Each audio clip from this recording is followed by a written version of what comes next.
everyone. Welcome to the book review blog. My review that I'm going to do this time is Stephen King book, The Girl Who Loved Tom Gordon.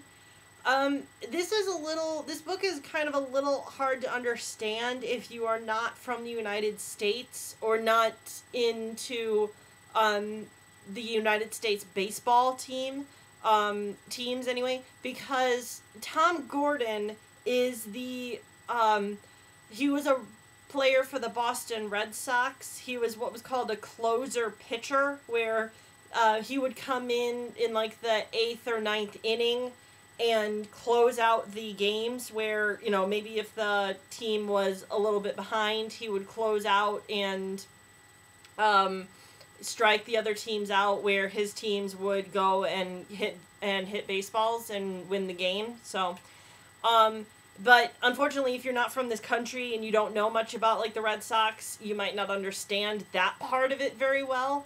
But anyway, I'll still do the review. Excuse me. This book is about a 9-year-old girl named Patricia McFarland. She goes by Trisha in the book, and she is a child of divorce. Her parents are divorced, and she lives with her mother and her brother Peter, who is about 13. And she is, her brother Peter has taken this divorce very hard. And again, they live with their mother, and all it seems that Peter and her mother do is argue. And where her mother moved them away from her father, obviously. So, her father lives in one town kind of a ways away, and and she lives in another town. So, they had to change schools. They had to move away from their friends. And Peter did not adjust well. And he chooses to argue about it. Now, Trisha, on the other hand, she does the complete opposite. She's like Miss Peppy. She's like, well, if I try and be overly peppy and overly excited, this will make everything good, and this will kind of interact with Peter's, smugness and Peter's constant arguing. So, if you're a child of divorce, you can relate to this. You're either, you're not either one or the other, but you can relate with both. And I liked that part of the story. So anyway, Peter, Trisha, and her mother are going on an outing on a Saturday. They're going to hike up in the woods in, Maine. And they walk along a path. And again, Peter and her mother are arguing, and Trisha needs to go to the bathroom.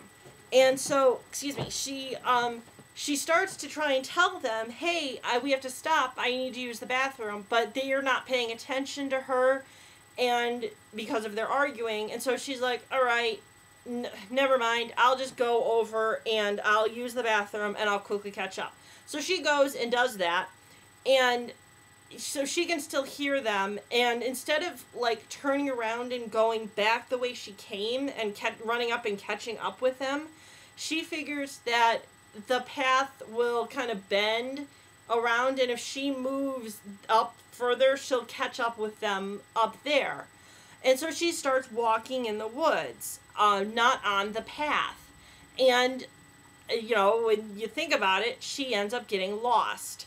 And so she walks along the path, getting more and more lost. And she has supplies. She has a lunch. She has a backpack, again, filled with lunch, a water bottle, a bottle of pop, and, other things, like a poncho and kind of very limited survival things, which she eventually needs. Because, again, she's walking and not finding a path, and not finding any other person or any other houses or anything like that. And again, she's just getting more and more lost. And she's getting scared, but she's, kind of trying to keep her cool and trying to keep level-headed. And one of the things that she brought with her that she happened to find is her Walkman. And one of the things that she starts to do is to listen to the radio to Boston Red Sox games, because her whole family are Red Sox fans, and she has this connection with her father where their favorite player is Tom Gordon.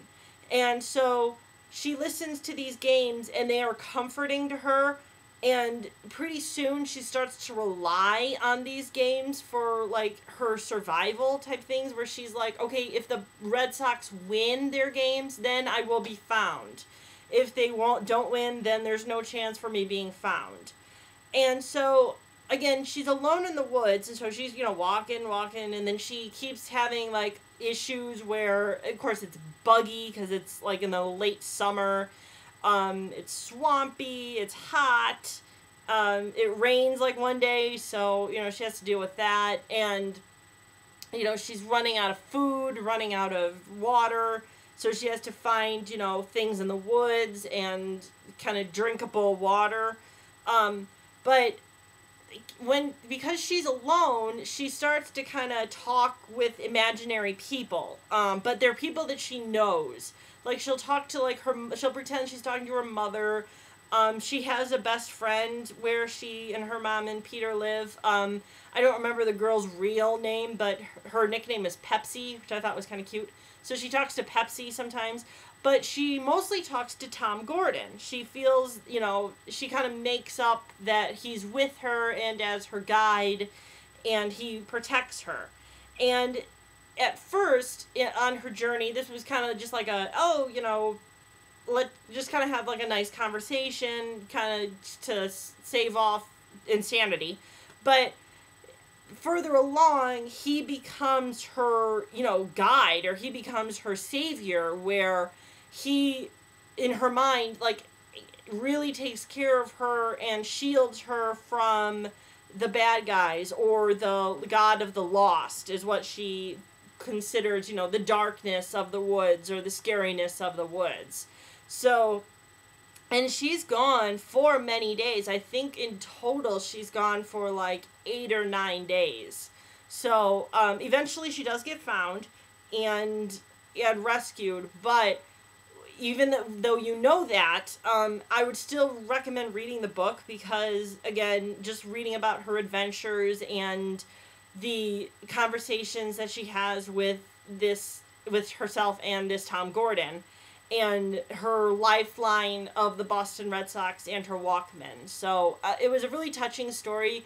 I would actually recommend young adult people read this, because it's not, there's no like bad language, there's no, there's scary parts, but it's not like supernaturally scary. This really could happen, I guess, instead of rather than kind of the imagination part of it. But this, a girl could get lost and somewhat rely on a radio that she had. So, and one of the things that was kind of odd that I wish that I had gotten was they made a children's pop-up book of this book.